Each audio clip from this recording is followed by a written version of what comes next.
Assalamualaikum warahmatullahi wabarakatuh.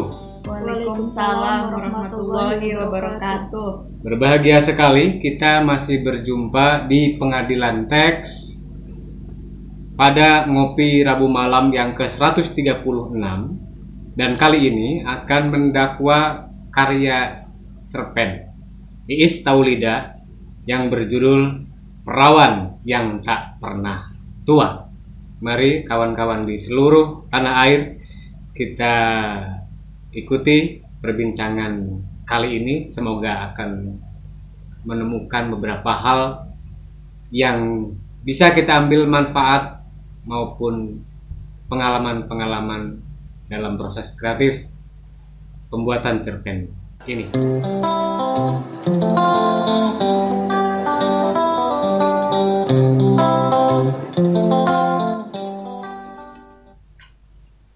Selamat malam, saudara terdakwa. Malam, Pak Hakim. Sudah siap ya? Ini sudah diedit berkali-kali ya? Siap. Dalam Lengkap. Semua. penulisannya pun ini 1 tahun ini. 2020 sampai 2021. Jadi dalam 12 bulan 365 hari. Itu entah mungkin dalam 1 tahun ini berapa, per harinya berapa kata atau per minggunya berapa kalimat. Perawan yang tak pernah tua. Cerpen Iis Taulida. Apa yang hendak disampaikan melalui cerpen ini terkait dengan kebiasaan atau style Anda yang memiliki kecenderungan terhadap dunia mistis? Silakan. Ya baik, terima kasih Pak Hakim. Jadi perawan yang tak pernah tua ini berawal dari adanya mitos tentang perawan sunti yang di masyarakat Cirebon itu dikenal di Gua Sunyaragi tempatnya. Jadi kalau seorang gadis yang menyentuh patung itu, maka dia, konon katanya, itu akan kesulitan mendapatkan jodoh atau bahkan tidak bisa menikah sama sekali seumur hidupnya. Nah, dari mitos itu kemudian saya mencoba untuk mengembangkannya lewat cerpen ini. Jadi kalau di dalam cerpen ini saya hubungkan bahwa si tokoh Dewi Alengka, tokoh utamanya di sini, itu mendapat kutukan karena dia pas waktu kecil itu menyentuh patung itu. Jadi dia entah itu secara kebetulan atau memang dia juga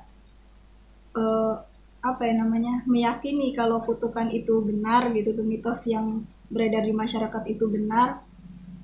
Sampai akhirnya ketika dia sering didatangi oleh yang dia kira atau mungkin memang benar itu perawan sunti yang datang dalam mimpinya itu, dia menerima kalau dia dijanjikan untuk awet muda, tapi dengan cara tidak menikah, sama dengan perawan sunti itu. Nah, di sini tokoh utamanya itu menjadi perbincangan orang-orang di sekitarnya, karena dituliskan di sini umurnya menginjak kepala 5, udah 50 tahun, tetapi parasnya itu masih seperti gadis yang berumur 20 tahunan. Jadi masyarakat di sekitar tuh mulai dari yang cemburu karena suaminya, terutama ibu-ibu ya, cemburu karena suaminya lebih banyak menghabiskan waktu di kedai kopi. Jadi si Dewi Alengka ini membuka warung kopi di situ. Kopi Lendor, bukan? Entahlah, di sini nggak dijelaskan. Ini bisa saja. Ya sampai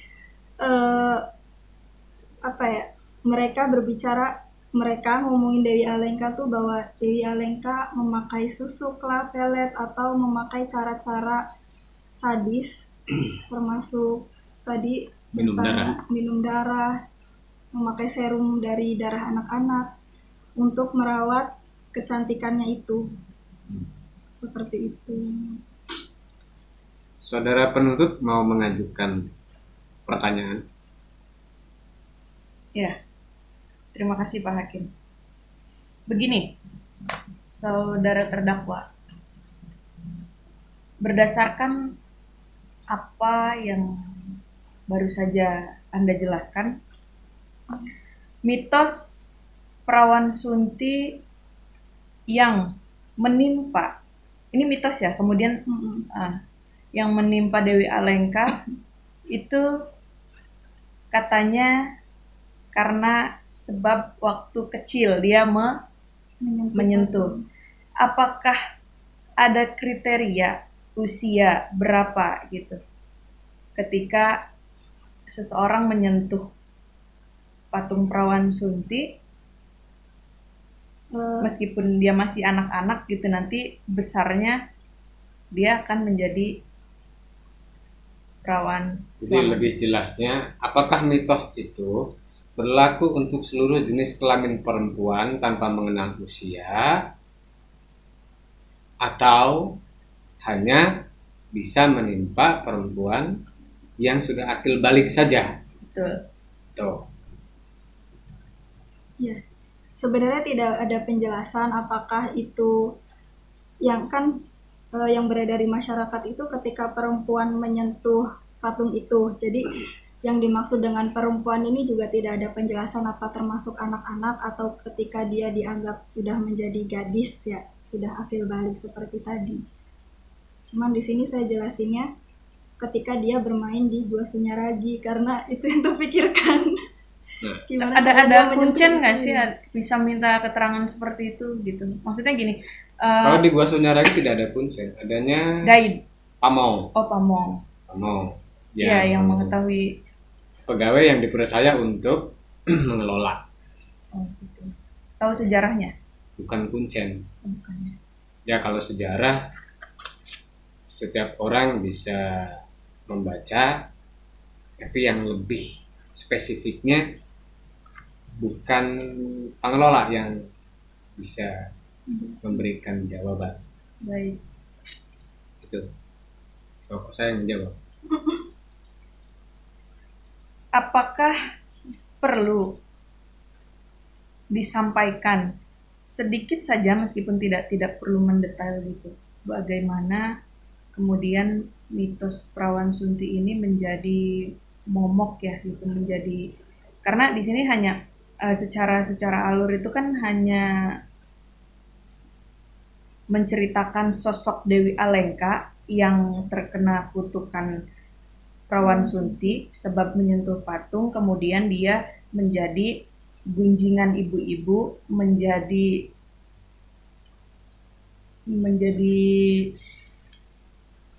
apa ya, menjadi daya tarik bagi bapak-bapak gitu, terutama kaum laki-laki, juga tidak hanya bapak-bapak sih, karena dia terlihat awet muda gitu.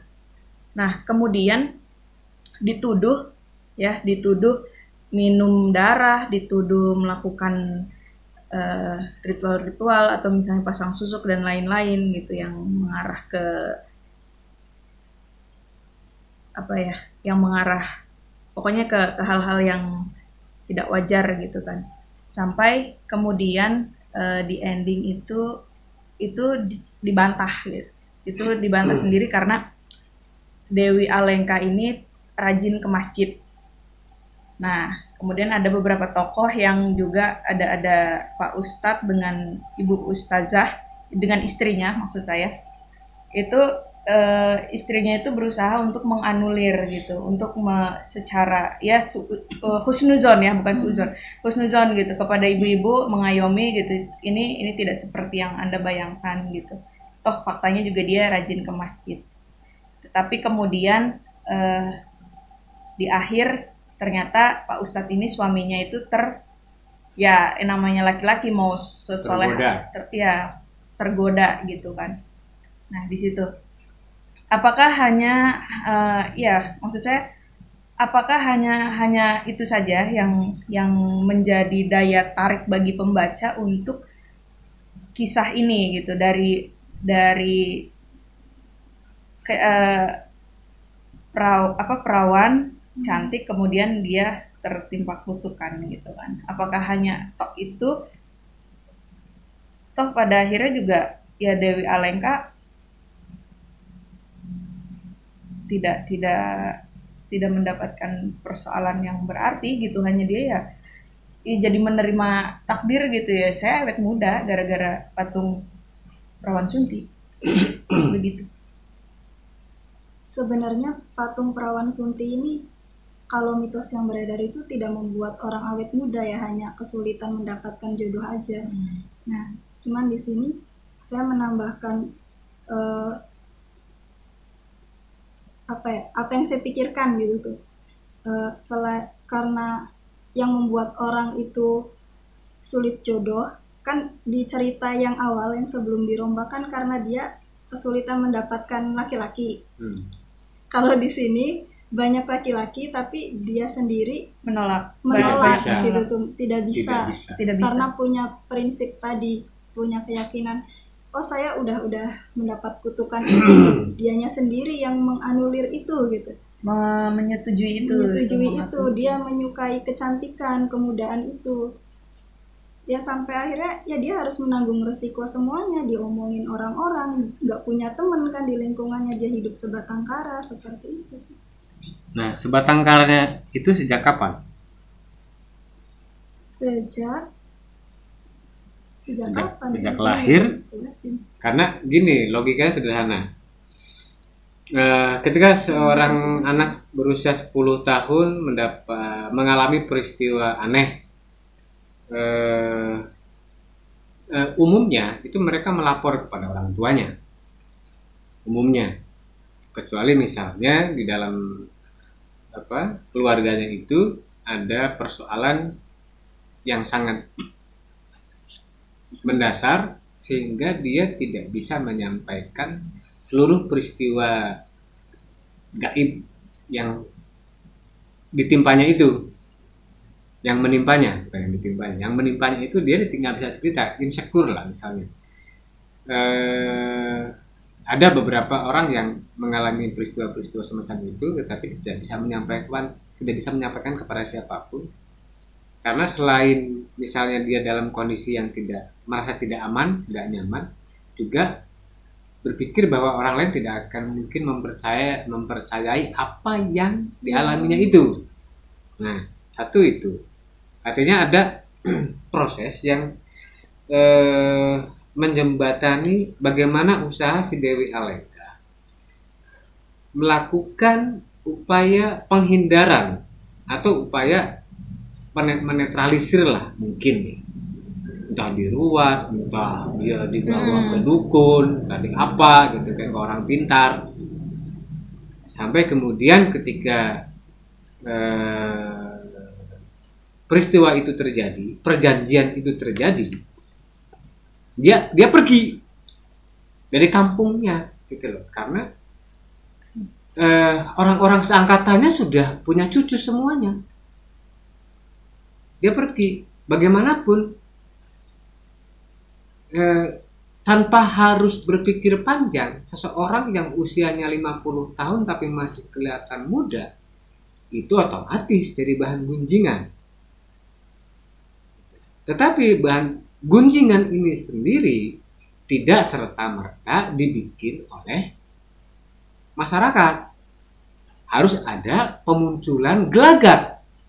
Misalnya si Dewi Alengka ini sering di rumahnya itu sering tercium bau wangi-wangian pada malam-malam tertentu misalnya.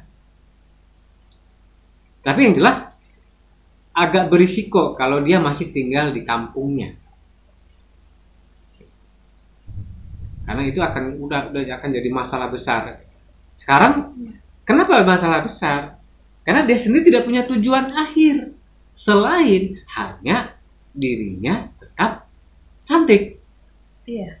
Mau apa? Mau apa? Kalau orang cantik itu biasanya kan menggait, atau mencari kesenangan gitu kan.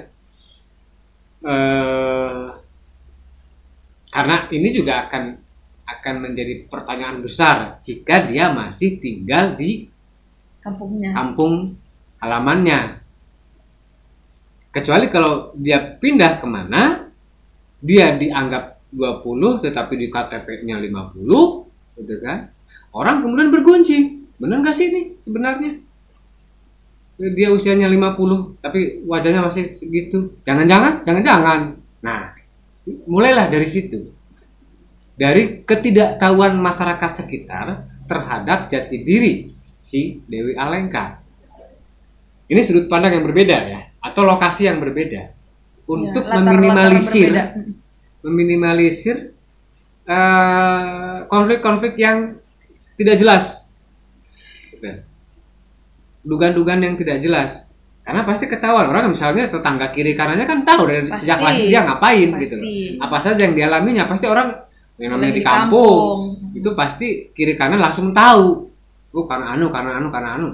Nah, yang lebih tepat untuk cerita ini, untuk susunan yang seperti ini, itu dia di daerah yang lain. Iya, tadinya kepikiran itu. Jadi awalnya mau tak ceritain ini tuh udah pindah ke daerah Pendatang. kesekian gitu tuh. Iya. Pendatang daerah kesekian yang dia tempatin dan seperti itu. Cuman tadinya takutnya tuh kok jadi lebar-lebar kemana. Enggak, itu jembatan sebenarnya. Itu jembatan agar pembaca bisa memahami problem yang berasal dari lokus tempat dia berada. Ini penting menurut saya. Ini penting karena jika tidak, ya, maka tadi argumentasi tadi, logika tadi yang muncul, gitu. Tetangga kiri kanan tentu akan mengetahui peristiwa-peristiwa yang berlangsung sejak dia lahir. Kecuali misalnya segala orang tuanya si Dewi Alengka itu menutupi seluruhnya. Tapi untuk apa menutupi? Karena itu kan bukan kesepakatan bersama. Pada akhirnya itu cuma kesepakatan Dewi Alengka dengan dengan Perawan Sunti gitu loh. Itu.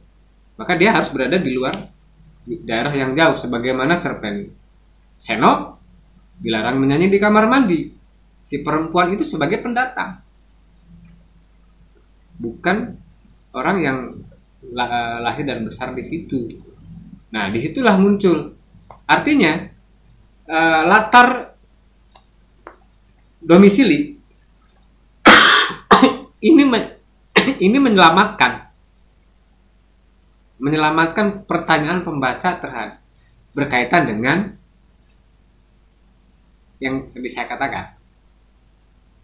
Masa tetangganya nggak ada yang tahu? Nah, itu jadi selamat. Dia tidak pembaca tidak menanyakan dari mana dia berasal, dan akan memaklumi bahwa masyarakat sekitar tidak tahu asal usul si perempuan ini. Itu ya. Kemudian lagi yang satu dari nama juga. Ini Dewi Alengka. Alengka itu kan negerinya Rahwana. Apakah cukup relevan untuk pemilihan nama tokoh ini? Itu bisa dikoreksi berikutnya ya. Lalu ada misalnya apa relasi antara Pak Ustadz dengan kenyataan, relasi Pak Ustadz yang bilang bahwa itu sudah bertobat dengan kenyataan bahwa Pak Ustadz juga tergoda, gitu, juga tergoda oleh Dewi Alengka. Lalu begini, kalau dalam prinsip di situ dituliskan prinsip Dewi Alengka yang penting dia hidup wajar, kemudian dia beribadah, kemudian bersedekah gitu. adem sekali gitu tuh. Iya, Kok ya seolah tidak ada masalah. tidak ada Padahal konflik begini, menurut saya. perjanjian dengan makhluk halus, gitu, ya, dengan dunia goib itu selalu ada semacam finally nanti akan jadi apa. Jadi si Dewi Alengka itu dia cantik, dia muda, tetapi dia selalu dihantui rasa khawatir. Karena ini ada masa berlakunya. Oh, ada kadaluarsanya. Iya. Semacam misalnya kayak hantu kuyang makan bayi agar ilmunya terus bertahan. Kalau tidak, ya dia jadi jelek, dia jadi tua dan lemah. Jadi harus terus menerus gitu. Kalau memang ya itu ada perjanjian gitu, ada limit, ada syarat yang harus dilakukan. Kalau tidak, ya ucul semua. Termasuk misalnya, untuk apa sih dia cantik? Kalau hanya untuk menjalani hidup normal, sekadar cantik, sekadar muda, tujuannya tidak begitu jelas, tidak dijelaskan di situ. Kemudian soal relevansi antara dia sebagai dia rajin ke masjid tetapi pakaiannya ketat terus, pakaian seksi. Menarik. Iya. Apa tujuannya? Nah, tujuan rata-rata kan begini, sederhananya begini. Tentu ketika orang mengenakan pakaian ketat, itu tujuannya akan menarik orang lain, memikat lawan jenis. Itu harus ada follow up, ada tindak lanjut. Misalnya dia tidak menikah tapi bergonta-ganti pasangan untuk melanggengkan kecantikannya. Jadi menyerap energi orang. Nah, pacaran 3 bulan mati si laki-lakinya, dia tetap cantik. Pacaran lagi mati. Jadi tidak menikahnya itu karena pasangan. Setiap dia bertemu dengan laki-lakinya itu mati. Itu jadi konflik baru lagi tuh. Bukan konflik baru, itu yang lebih relevan. Untuk mempertahankan kecantikannya dengan apa? Minum darah anak-anak tidak terbukti. Menggunakan serum terlalu canggih. Serum. Lah iya, terlalu canggih gitu loh. Untuk sebuah kampung itu enggak bisa, impossible gitu loh. Untuk sebuah kampung gitu loh. Jadi kecurigaan masyarakat itu juga harus linear, harus sejalan dengan kecurigaan pembaca. Bahwa setiap dia pacaran atau bergaul dengan laki-laki, tidak lama kemudian si laki-laki itu meninggal. Wah, orang tambah heboh. Sekali, 2 kali gak ada masalah. Lama-lama curiga. Apalagi di setiap malam Jumat Kliwon atau Selasa Kliwon tercium bau dupa, bau kemenyan dari rumah Bau melati. Rumah Dewi Alengka. Gitu loh. Tapi kan jelas. Artinya dia tidak mengejar materi, tidak mengejar harta, tetapi setiap laki-laki yang bertemu dengannya itu selalu Bernasib. Habis riwayat hidupnya. Nah, meskipun itu juga masih belum cukup kuat. Misalnya bisa ditambahi dengan laki-laki yang dekat dengannya itu ya laki-laki pilihan. Cukong. Jadi kecurigaan masyarakat itu semakin kuat. Oh, pantas dia nyari uangnya. Ada jadi alasan. Iya. Ya pantas aja dia sombong kaya. Nah, gitu kan. Iya. Pantas aja dia tetap cantik. Pacarnya kaya. Dia dibiayai untuk apa perawatan dan sebagainya. Nah, ini logika. Logikanya harus sinkron. Nah, tapi lama-lama yang misalnya pasangannya yang tidak kaya itu, orang curiga, orang aneh. Loh, kok dia demennya ke orang yang tidak kaya? Apa sih? Nah, orang yang tidak kaya itu sendiri bukan cuma perasaan. Jadi si Dewi Alengka demen ke situ tuh bukan cuma karena perasaan, tetapi ada kunci di situ. Dia yang bisa membukakan. Misalnya, dia yang bisa menginikan. Jadi antara demen dengan dia pengen tetap cantik, itu baru dilematis. Dia yang bisa membuat dia hidup normal, gitu. Menyingkirkan perawan sunti misalnya, gitu kan, menyingkirkan kutukan itulah. Tapi sekaligus dia, saya tua dong, iya, gamang ya. Nah, kemudian satu hal lagi, di dalam cerpen ini masih dominan penjelasan, bukan peristiwa, tapi penjelasan. Menjelaskan ini, sementara itu dengan berusaha tetap bersikap ramah, kemudian melanjutkan pekerjaannya. Itu abstrak jadinya. Sikap ramah dan melanjutkan pekerjaannya itu gimana? Misalnya ada 1-2 kalimat yang Neng, dong, kapan siapa yang misalnya nggak ada cowok yang cakep di sini ya, ganteng yang ini.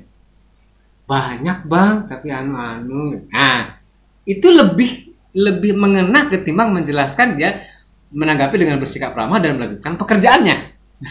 Ya. Jadi penjelasan diganti oleh peristiwa.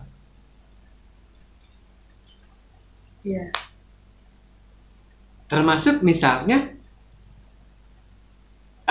di paragraf terakhir itu nggak perlu dijelaskan, nggak perlu dijeblagin si ini berpapasan, si Ustadz berpapasan dengan Dewi Alengka, kemudian si ibu Ustadznya merasa terhenyak gitu kan, nggak mesti begitu. Misalnya tiba-tiba dia nyampe ke rumah, si suaminya bau parfum Dewi Alengka. Apa parfumnya? Nah, karena kan sering lewat, seliwir baunya apa? Nah itu juga detail. Baunya apa? Kok tiba-tiba baju suaminya kok bau seperti ini? Ya biarkan pembaca yang menduga-duga di saat itu tuh, biarkan. Jangan dijeblagin. Iya, jangan dijeblagin gitu loh. Ini terlalu. Ya, itu tadi pertanyaan Pak Hakim yang apa korelasinya dijawab sendiri. Nah itu kan. Jadi ada tidak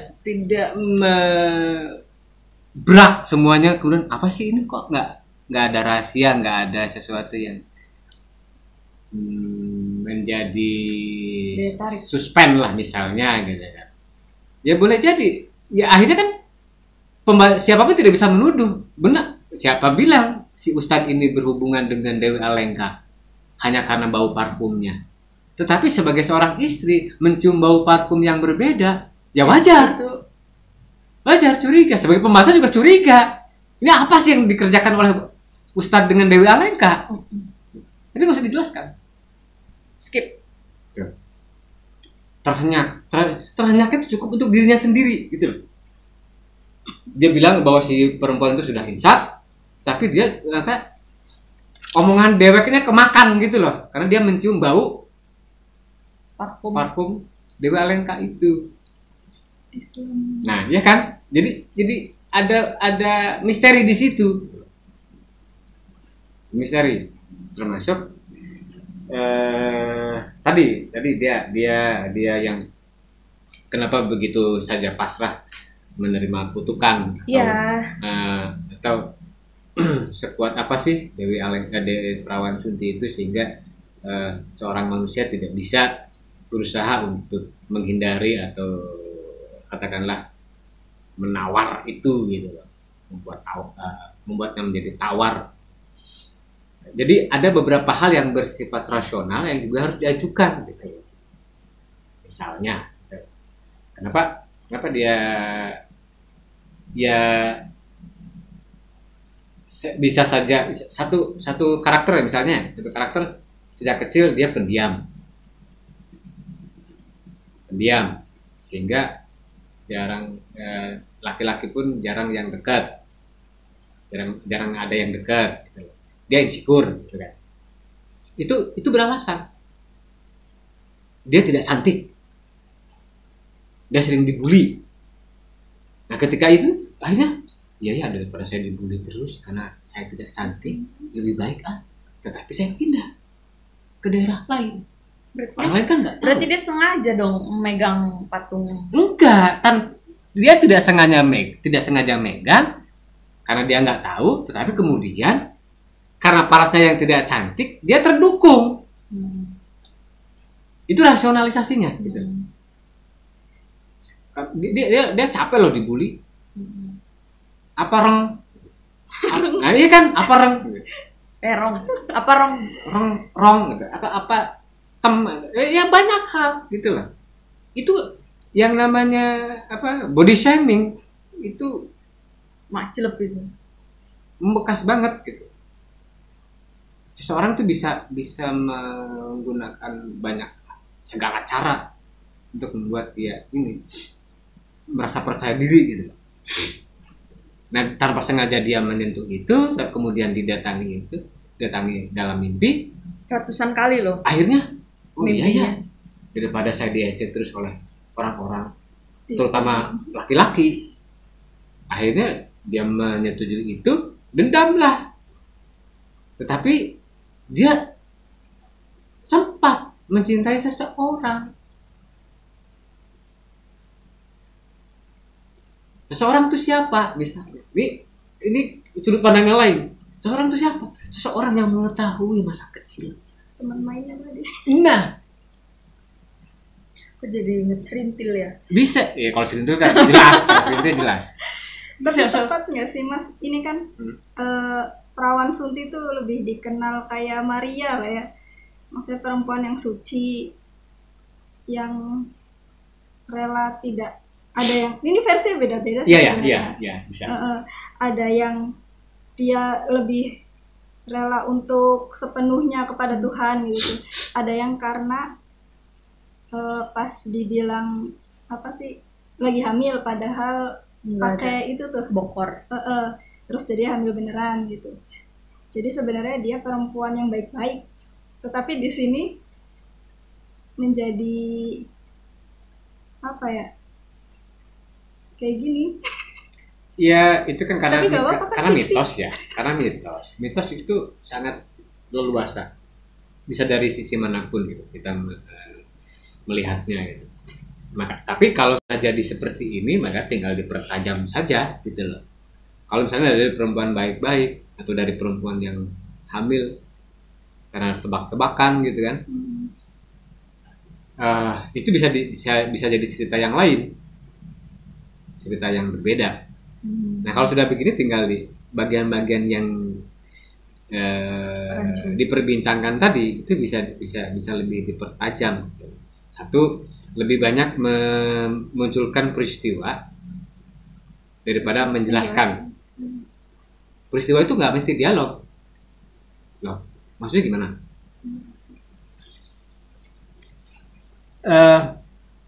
Gambar. Ada kejadian-kejadian penting. Nah, ini kan belum ada kejadian pentingnya di mana? Kejadian penting itu misalnya perjanjian antara Dewi Alengka dengan Perawan Sunti. Kamu akan anu jika anu. Ketika terjadi kesempatan kayak gitu, pembaca mikir, apa tidak bisa berusaha? Sudah. Dewi Alengka sudah berusaha. Wah, dijelaskan usahanya. Dia karena ratusan kali datangi, dia berusaha juga puluhan kali, gitu loh. Tapi dia selalu gagal. Pada akhirnya dia menyerah, termasuk dengan apakah kamu akan terus bertahan dengan buruk rupamu? Dibujuk ya. Yo iya, gitu. Karena apa? Yang ini kan transfer darahnya. Dia mencintai teman masa kecilnya. Saat itu si laki-laki itu tidak merespon. Ketika dia sudah cantik, laki-laki itu suka maju mundur antara mau berterus terang. Dewi Alengka, masa sih Dewi Alengka dulu kan jelek, anu. Nah, cukup di dalam hati. Terbayang. Ya. Cintanya itu cukup di dalam hati. tidak terucap sampai kemudian dia menikah janda kaya dan sebagainya pun, apakah dia mau membuka rahasianya? Kan enggak. Saya cantik karena begini-begini, enggak mungkin. Orang yang teman masa kecil aja pangling kok. Kayak ya yang sumbi akhirnya. Kayak gitu kan. Kamu anakku, bukan anak ibuku. Tua enggak mungkin. Iya kan? Jadi enggak simpan, tapi dia menyimpan perasaan itu. Sampai dia misalnya menangis karena si laki-laki yang dicintainya itu menikahi perempuan. Ada merahnya dikit lagi.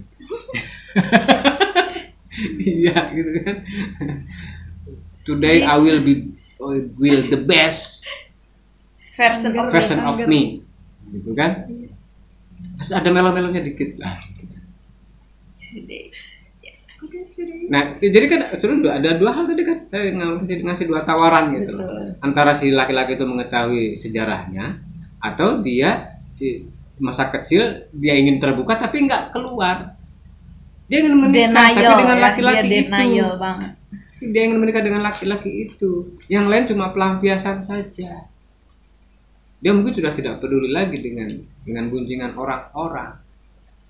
Iya. Termasuk misalnya ada usaha yang ini bisa jadi panjang sih. Ketika setiap dia ke masjid, tujuannya apa? Ngefek enggak gitu loh terhadap kutukan itu. Ngefek tidak terhadap netralis. Iya kan? Karena malah itu jadi kan netralis. Makhluk halus. Gitu. Apakah bersahabat dengan masjid? Kan enggak, gitu loh. Ini juga kontradiktif jadinya. Syar'i. Iya, jadi enggak.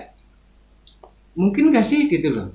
Ya, seseorang yang melakukan perjanjian dengan makhluk halus, rajin ibadah. Rajin ibadah, kemudian tidak ada efek apapun, gitu. Ini juga dia tidak ada risiko sih betul. Ketika dianya cantik juga ya. Dia menjalankan pekerjaannya dengan baik saja dan melanjutkan. Ini kayak tidak ada masalah gitu. Jadi dilematisnya di mana? Nggak ada. Maka mari kita bikin cerita yang membuat pembaca juga sama-sama berpikir. Iya. Mikirin, iya gimana ya ini tuh. Nah itu keberhasilannya adalah ketika problem yang kita tawarkan itu sama-sama dipikirkan oleh pembaca. Gitu. Ada tambahan. Cukup. Oke. Today I will be the best version of me. If you feel better. Oke ya. Tersedak, terkenyak, tersedak. Ini ada beberapa ya selebihnya EYD ya, bukan EYD apa? Penggunaan tata bahasa, penerapan tata bahasa ya. Baik. Gitu.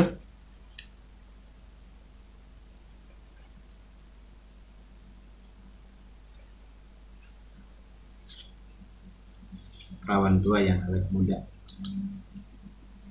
Ya ada reason, ada argumentasi, ada rasionalisasi yang sebenarnya tidak perlu banyak-banyak sih gitu. Cukup salah satu aja yang tadi yang dipilih gitu. Apakah dia mencintai laki-laki yang juga tidak menikah sampai usia 50, sampai sebaya dia itu tidak menikah juga gitu loh. Tapi kan yang begitu tuh biasanya ketika dia belum mendapat jodoh dalam usia ya 20 ke atas aja sudah diperbincangkan gitu. Apalagi ini kan udah 50 biasanya kan ya dia akan mengunjungi orang pintar lah apalah gitu. Ya pasti begitu. Termasuk misalnya ketika dia mau menikahi dia suka atau mau menikah dengan laki-laki yang dicintainya itu, dia takut si ini jadi korban. Iya. Takut jadi korban. Tetapi ketika si laki-laki menikahi perempuan lain, dia nangis dong. Menarik yang tadi itu loh, yang laki-lakinya mati, dipacarin mati gitu. Ya itu lanjutnya. Iya bisa begitu gitu, karena banyak juga sih cerita yang kayak gitu. Itu berangkat dari mitos. Dari mitos-mitos tentang kecantikan banyak. Misalnya ada susuk di alat kelaminnya, di alisnya, di matanya, itu kan banyak sekali kayak gitu. Itu memakan korban. Dalam legenda-legenda Cina juga begitu, ada yang sampai vaginanya digembok gitu kan, karena setiap dia bertemu dengan laki-laki, penis si laki-lakinya tuh putus. Ada yang kayak gitu. Terbakar. Iya.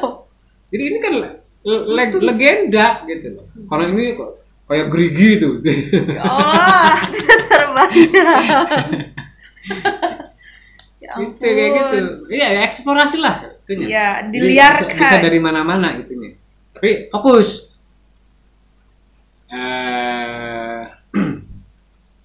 Tidak memunculkan banyak persoalan. Fokusnya ke si Dewi Alengkanya. Orang bergunjing ya selintas, tetapi lebih kepada konflik batin si tokoh utama yang penting. Karena kalau ini di sini kan kita jadi tidak ada gitu loh. Iya. Tidak ada konflik si tokoh nggak ada. Tidak ada sama sekali. Tidak mengalami konflik apa. Ya kan menjalani hari-harinya sebagai sebagai penjual kopi. Datar-datar saja, tidak ada masalah, Pemilik tetap sekaligus cantik. pelayan. Iya, tetap cantik kopi lain. Tapi ini juga jadi pertanyaan, pemilik sekaligus pelayan.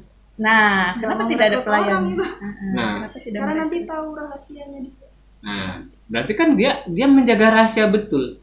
Iya. Menjaga rahasia. Kalau menjaga rahasia berarti bukan di kampung sendiri. Sendiri. Iya, bahaya. Orang Pasti. Nyupang juga bukan warga kampungnya, wadalnya. Nah, itu. Pengalamannya. Bentar digeruduk nanti. Wah, dukun santet banyak yang mati kok. Digeruduk karena diduga atau dituduh nyantet orang sekampungnya sendiri. Bukan orang sekampung, orang sekampungnya sendiri. Orang sekampung. Itu ya, kawan-kawan. Saya pikir cukup ya. Iya. Ya, selanjutnya bisa dikoreksi, direvisi susulan. Tuh. Baik, kawan-kawan di seluruh tanah air, demikian perbincangan kami tentang cerpen Perawan yang Tidak Pernah Tua, karya Iis Taulida. Saya Den Samsul Ma'arif dan penuntut Ujung Nuha mengaturkan terima kasih pada kawan-kawan yang sudah menyimak dari awal sampai akhir. Semoga ada manfaat yang bisa kita ambil. Insya Allah kita akan bertemu kembali di pengadilan teks yang ke-137 di Rabu depan. Selamat malam. Wassalamualaikum warahmatullahi wabarakatuh. Waalaikumsalam.